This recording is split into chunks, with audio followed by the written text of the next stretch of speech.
একজন পিতা তার মেয়েকে নিয়ে বাড়ি ফেরার সময় হঠাৎই মেয়েটা কুয়োর মধ্যে পড়ে যায়।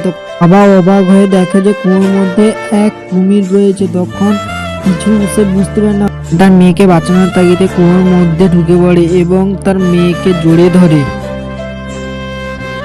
অবশেষে তার মেয়েকে বাঁচানোর জন্য তাকে কুমিরের সঙ্গে যুদ্ধ করতে হয়। এরকম ভিডিওটি আমাদের চ্যানেলটিকে সাবস্ক্রাইব করুন।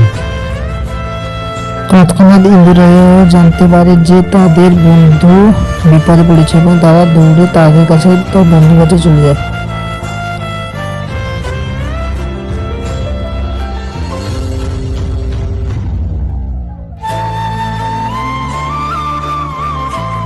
দেশ ভালো যা সব ভালো তার, এই কথা অনুযায়ী অবশেষে পিতা তার মেয়েকে বাঁচিয়ে নেয় সবার হাত থেকে।